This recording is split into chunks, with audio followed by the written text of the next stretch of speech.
जय Shri Krishna.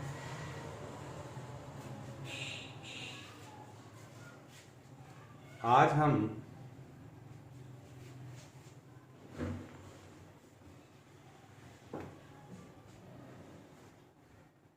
Income tax act 1961 के अंतर्गत बताए गए इनकम हेड्स में प्रथम इनकम हेड सैलरीज अर्थात वेतन चैप्टर का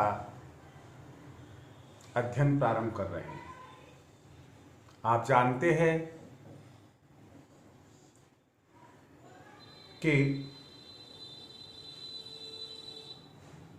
टोटल 5 इनकम हेड्स आय के शीर्षक होते हैं। पहला वेतन, दूसरा मकान संपत्ति से आय, तीसरा व्यवसाय अथवा पेशे के लाभ, चौथा पूंजी लाभ और पांचवा अन्य साधनों से आय। आपको मैं एक बात बहुत अच्छी तरह से बता देना चाहूंगा यहां पर कि ग्रेजुएशन लेवल पर एक न्यूमेरिकल क्वेश्चन सैलरी हेड से हर यूनिवर्सिटी में आता है। रेयर केस में किसी वर्ष में ना आया हो, बाकी 99.99% केसेस में एक न्यूमेरिकल क्वेश्चन सैलरी का जरूर आता है। जैसे अगर आप पोस्ट ग्रेजुएशन यानी कि एमकॉम कर रहे हैं, income tax law and practice paper की स्टडी कर रहे हैं, तो वहां कंपनी असेसमेंट का एक न्यूमेरिकल क्वेश्चन आता ही है। अगर आप सीए कर रहे हैं, इंटरमीडिएट में सैलरी हेड और इनकम फ्रॉम बिजनेस के न्यूमेरिकल्स आते ही है। हम सीधे सीधे अपने बिंदु पर आते हैं, लेकिन उसके पहले मैं एक बात कहना चाहूंगा कि आप मेरे वीडियोस को लास्ट तक देखें। वास्तव में यदि आप इनकम टैक्स के पेपर को क्वालिफाई करना चाहते हैं, आप जानना चाहते हैं कि आखिर वो क्या वजह है जो ये पेपर सबसे टिपिकल लगता है स्टूडेंट्स को, आप हर हाल में मेरे हर वीडियोस देखिए और लास्ट तक देखिए। साथ ही साथ वीडियोस को लाइक करें, सब्सक्राइब करें, बेल आइकन दबाएं, ताकि आप भूल भी जाएं तो आपके पास समय पर मैं जो वीडियोस अपलोड करता हूं आपके पास पहुंच जाए। आपके कोई कमेंट है, आप किसी अदर स्टेट से, मैं राजस्थान स्टेट से हूं, और कोई चीज आपने अदरवाइज सुनी है, देखी है, और आप कॉन्फिडेंट नहीं है कि मैं जो कह रहा हूं वह सही है, या जो आपने पढ़ी है उस बुक से, या जो आपके पास में लिटरेचर है उससे पढ़ा देखा, तो ऐसी स्थिति में आप जरूर जरूर कमेंट बॉक्स में इस चीज का हवाला दें।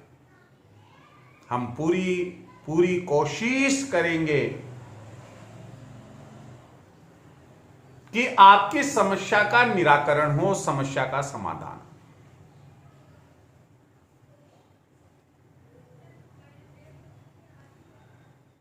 सैलरी ये क्या है?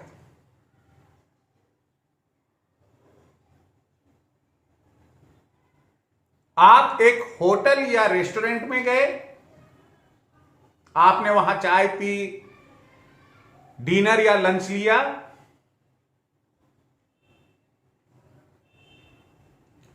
आपने वहां के वेटर को 10 रुपए, 20 रुपए, 50 रुपए टिप के रूप में दिए, तो उसके लिए वो जो आपने टिप दी, क्या वह सैलरी की कैटेगरी में आएगा? तो यहां मैं एक बात क्लियर कर देना चाहता हूं कि पहली बात तो यह है कि सैलरी और वेजेज में कोई अंतर नहीं है। इनकम टैक्स एक्ट के तहत सैलरी और वेजेज में कोई अंतर नहीं है। एक नियोक्ता यानी कि एम्प्लॉयर अपने एम्प्लॉय को उसके कार्य के बदले में जो पारिश्रमिक देता है वही वेतन या मजदूरी है। एक मजदूर फैक्ट्री में जाता है, हर महीने में उनको पैसा मिलता है काम के एवज में। हम कहते हैं भाई तेरे को मजदूरी मिल गई क्या? और ऑफिस में जो काम करता है व्यक्ति,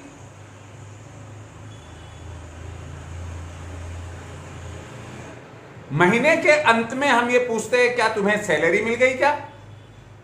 चार दीवारी के भीतर वो काम कर रहा है, बाबू है, ऑफिसर है, कोई भी है,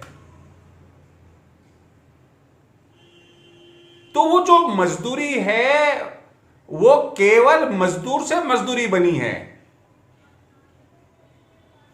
बाकी एक एम्प्लॉयर अपने एम्प्लॉय को उसके कार्य के एवज में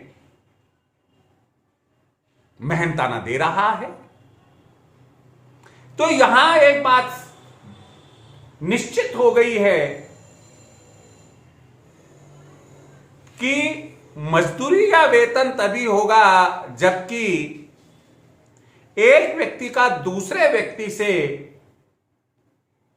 मालिक और नौकर का संबंध हो।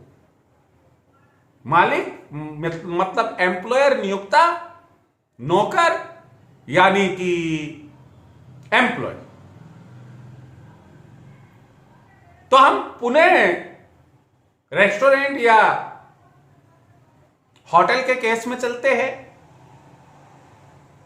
आपने 100 रुपए टिप में दिए, वेटर के लिए वो सैलरी या वेजेज नहीं है, कारण कि आप उस वेटर के मालिक एम्प्लॉयर नहीं हैं। उस वेटर का जो मालिक है वो तो वो होटल या रेस्टोरेंट वाला है।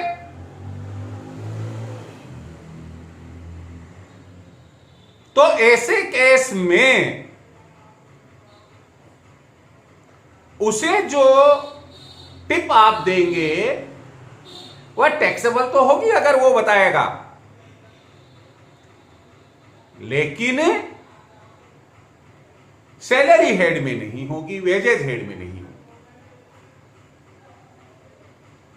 तो हमारा कंक्लूजन यह निकला कि एक व्यक्ति एम्प्लॉयर हो, एक व्यक्ति एम्प्लॉई हो, एम्प्लॉयर का मतलब नियोक्ता या मालिक, एम्प्लॉय का मतलब कर्मचारी या नौकर, और नियोक्ता के द्वारा अपने कर्मचारी को जो मेहनताना कार्य के बदले में दिया जाता है उसे हम सैलरी कहते हैं। अब यहां एक प्रश्न चिन्ह बनता है कि सैलरी हेड में जो इनकम प्रीवियस ईयर की आएगी तो प्रीवियस ईयर क्या होगा। आपको हमने इंपॉर्टेंट डेफिनेशंस में प्रीवियस ईयर को डिफाइन किया था कि 12 माह की वह अवधि जो अभी लेटेस्ट में 31 मार्च को पूरी हुई है वो प्रीवियस ईयर है, और प्रीवियस ईयर की इनकम ही करेंट फाइनेंशियल ईयर यानी कि असेसमेंट ईयर में टैक्सेबल होती है। तो सैलरी हेड के लिए प्रीवियस ईयर क्या होगा। आप कहेंगे सर अभी अभी तो आपने बताया कि जो 31 मार्च को पूरा हो रहा है 12 में। नो डाउट, चूंकि हम असेसमेंट ईयर 2020-21 की स्टडी कर रहे हैं तो जस्ट 31 मार्च 2020 खत्म हुआ है, पूरा हुआ। तो 12 माह की अवधि 1 अप्रैल 2019 से 31 मार्च 2020 हो गई। लेकिन यहां एक बहुत ही महत्वपूर्ण पॉइंट, नोटेबल पॉइंट आपको ध्यान रखना है। वो क्या है? वो यह है कि अगर कर्मचारी, एक सरकारी कर्मचारी, if the employee is a government employee, या उसे वेतन अगले माह की पहली तारीख को प्राप्य होता है। यह क्वेश्चन में दिया हुआ होगा, डोंट वरी, मेरी तरफ से बनाया हुआ कुछ भी नहीं है। यह बात आपको क्वेश्चन में दी हुई होगी कि यह मानते हुए कि कर्मचारी को वेतन अगले माह की पहली तारीख को प्राप्य है, तो इन दोनों स्थितियों में या तो वह एक सरकारी कर्मचारी है या उसे वेतन अगले माह की पहली तारीख को प्राप्य होता है। तो गत वर्ष तो 2019-20 के नाम से ही जाना जाएगा, लेकिन 12 माह का जो पीरियड है वो चेंज हो जाएगा, 1 महीने पीछे सरक जाएगा। अर्थात 1 मार्च 2019, 1 मार्च 2019 टू 29 Feb 2020। यह बात स्पेशली हमें याद रखनी है। एक तो यह हुआ कि भाई प्रीवियस ईयर क्या, सैलरी हेड में जब हम ग्रॉस सैलरी कैलकुलेट करते हैं, कंप्यूट करते हैं, तो कर्मचारी को अलग अलग मदों में अलग अलग अमाउंट सैलरी का पार्ट बनकर मिलती है। कैसे? Basic salary, bonus, commission, DNS allowance, city compensatory allowance, travelling allowance, convince allowance, hill area allowance, इसके अलावा और बहुत से अलाउंसेज है। फैसिलिटीज में house facility, car facility, servant facility, light water gas facility, etcetera etcetera. हम इन सब की स्टडी इस हेड में करेंगे, लेकिन स्टेप वाइज स्टेप। अगर हमने थोड़ी सी जल्दी कर दी, कोई स्टेप चूक गए, मानकर चलना सैलरी का क्वेश्चन आज सही हो ना कल,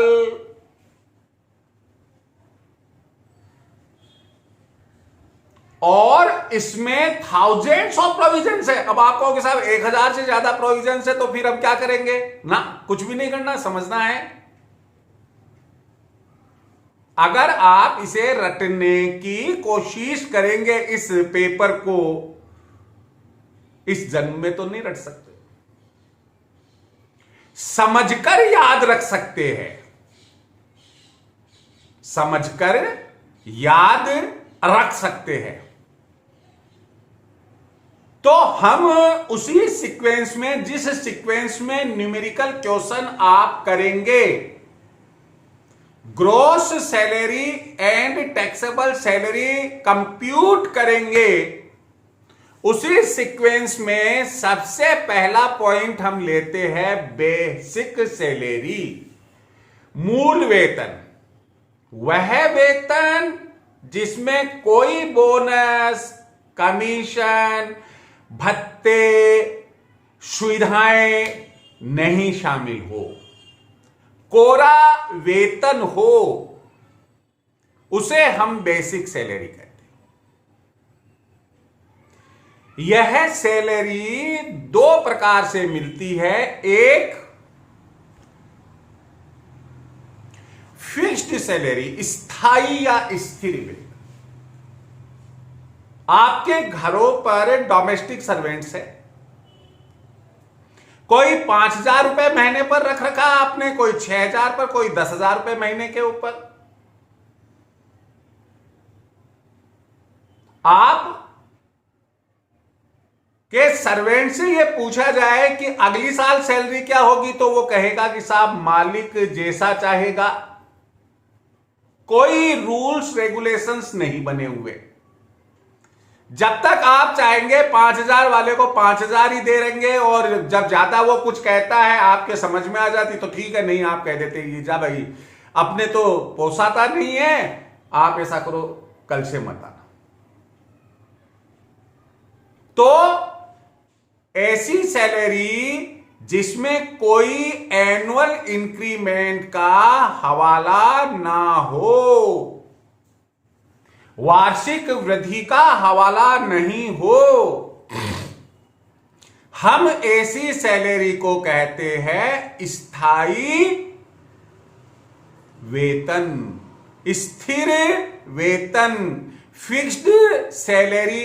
ये बेसिक सैलरी ही है, उसको और तो कुछ देते नहीं हम। दूसरा है सैलरी स्केल या सैलरी ग्रेड, वेतन श्रृंखला के रूप में मिलने वाला वेतन, ऐसा मूल वेतन जिसमें एनुअल इंक्रीमेंट, वार्षिक वृद्धि का हवाला हो, उसे हम कहते हैं वेतनमान या वेतन श्रृंखला के रूप में। किसी कर्मचारी को 10,000 रुपए, डेस 100 रुपए, डेस 15,000 रुपए के वेतनमान पर नियुक्त किया गया। इसका मतलब यह होता है कि जब नियुक्त किया गया उसे, उस समय 10,000 रुपए 1 साल तक मिलेंगे। 1 साल पूरा होने के बाद ऑटोमेटिक उसके 100 रुपए बढ़ जाएंगे, और 10,000 100 रुपए दूसरे साल मिलेंगे, फिर 100 रुपए बढ़ जाएंगे, 1 साल पूरा होने के बाद में 10,200 रुपए हो जाएंगे। तब तक बढ़ते रहेंगे जब तक कि उसके 15,000 रुपए नहीं हो जाते। यहां आप इस बात का ध्यान रखें कि वेतनमान या वेतन श्रृंखला वहां बड़ी इंपॉर्टेंट हो जाएगी कि जहां पर एम्प्लॉई नॉन गवर्नमेंट एम्प्लॉई है या गवर्नमेंट एम्प्लॉई है, तो हमें वेतन श्रृंखला से बेसिक सैलरी कैलकुलेट, कंप्यूट करना खूब अच्छे से आना चाहिए। मेरे पीछे जो बोर्ड है अभी, उसमें कुछ 1-2 सवाल भी दिए हैं मैंने, और जो बात अभी अभी आपको बताई समझाई है वह भी इसमें लिखी है, आप इसे एक बार फिर समझिए।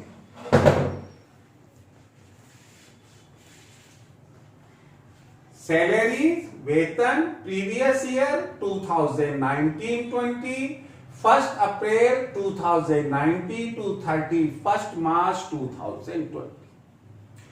लेकिन एक ऐसे कर्मचारी की दशा में जो एक सरकारी कर्मचारी है या जिसे अगले माह की पहली तारीख को वेतन प्राप्त होता है के लिए previous year 1 March 2019 to 29 Feb 2020 होगा। बेसिक सैलरी मूल वेतन, पहला स्थायी या स्थिर मूल वेतन जैसे 6,000 रुपए प्रति माह, no increment, no annual increment, कुछ भी एनुअल इंक्रीमेंट नहीं दिया है।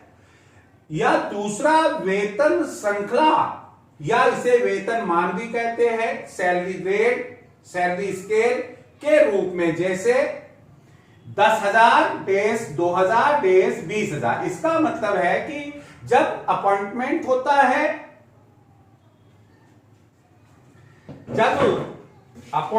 होता है, उस समय उसे 10,000 रुपए प्रति माह मिलेगा। एक साल बाद में 2,000 रुपए बढ़ जाएगा, फिर अगले साल 2,000, फिर अगले साल 2,000। इस तरीके से हर साल 2,000 रुपए तब तक बढ़ते रहेंगे जब तक कि उसकी बेसिक सैलरी 20,000 रुपए नहीं हो जाती है। अब हमने सवाल लिया, एग्जाम्पल लिया हमने कि राम एक कर्मचारी है। राम इज एन एम्प्लॉई जिसे 11,000 रुपए प्रति माह वेतन प्राप्त होता है।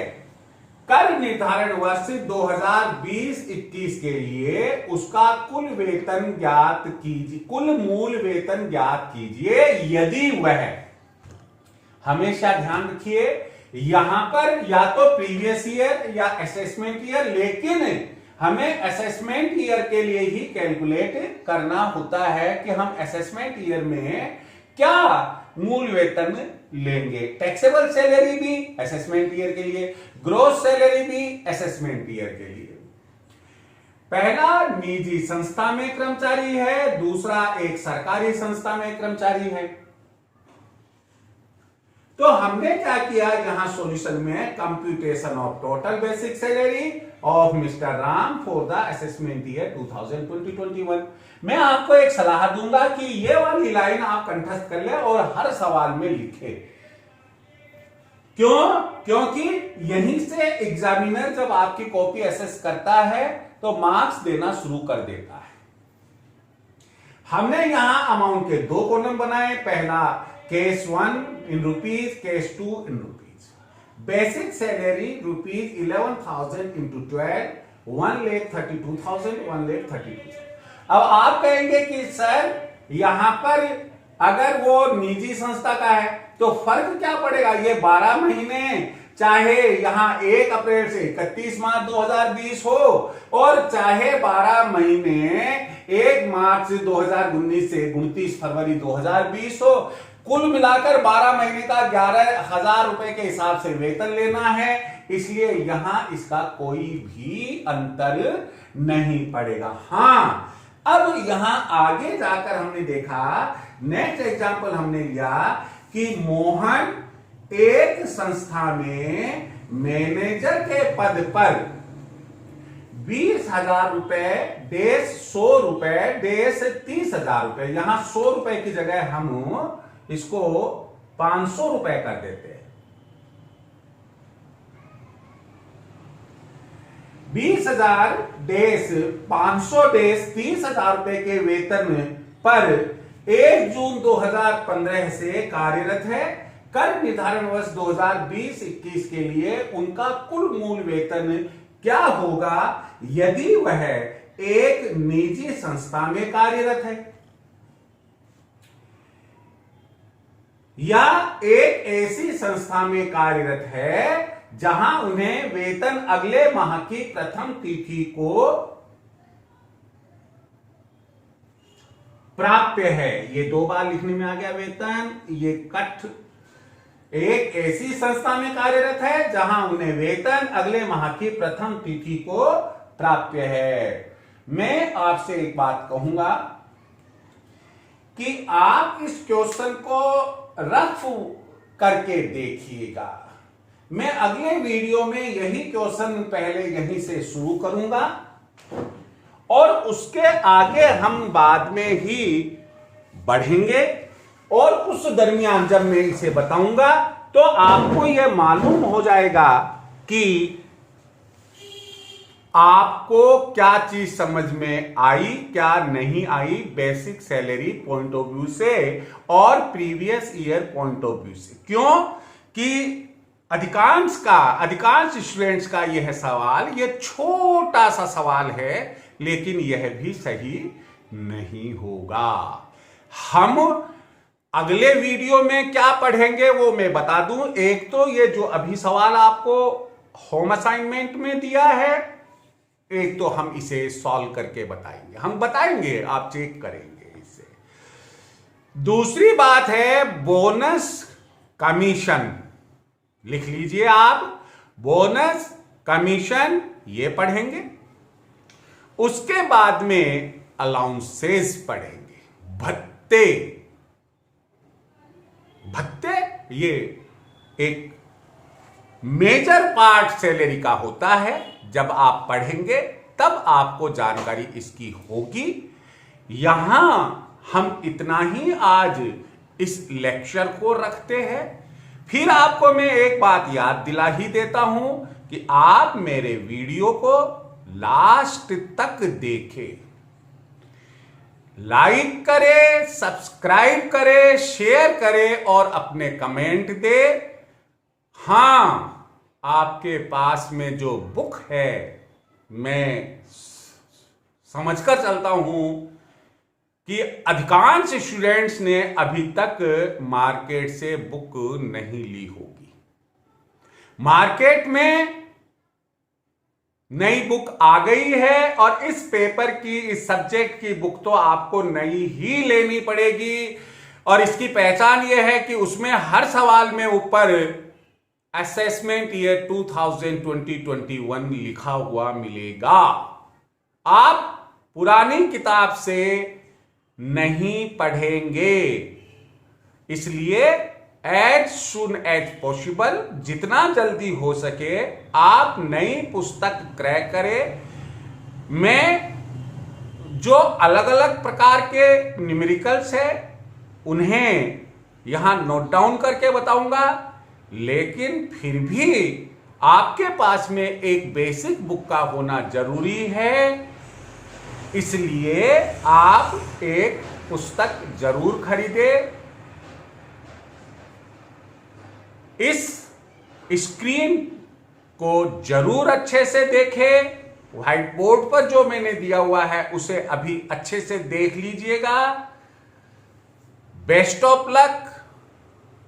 Thank you very much.